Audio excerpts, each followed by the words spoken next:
Okay, so there's been a pretty hot topic on abuse and manipulation coming up, and I've seen it show up in a few different places.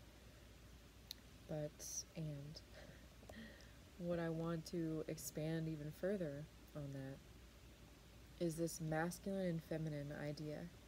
Masculine and feminine not only being about sex, but about energy. So I made a post about feminine repression, and I found it to be really important to make the distinction that I don't mean suppression of women. I mean suppression of the feminine within all humans. And so when I say, the masculine wound or the feminine wound, it's not about gender, just as it's not about black and white. It's not about any of these things. If there's a form of separation attached to the identification of the phenomenon, it's not truth. So what I was saying is that there's this suppression of the feminine in our culture and in our collective. Honestly, it's in our humanity all over the place. And most of the time that means women, but it's also the suppression of feminine within everyone, you know. And basically the gateway into that, the doorway into that, to sort of speak to what I mean, is diving into the inquiry of, where do I feel restricted? That might be emotionally and it might be physically, but when you follow the restriction, or you follow the fear or the resistance, then that will lead you into the space of what's not yet resolved, what has yet to be healed, what has yet to be integrated.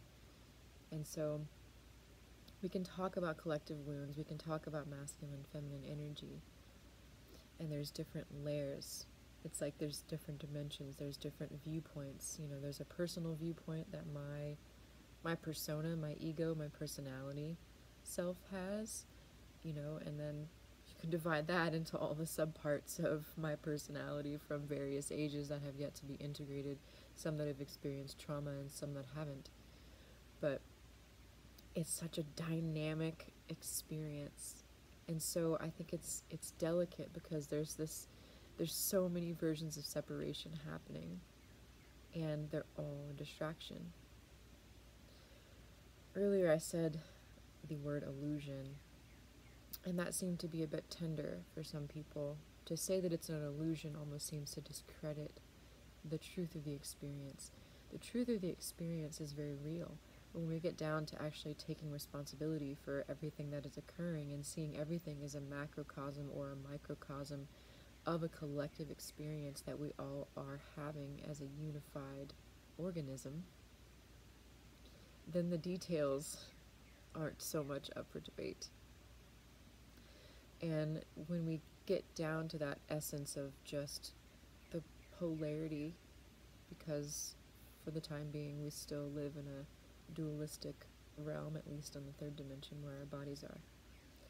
So in that space, the dualism of masculine and feminine essence, there's shadows to these essences.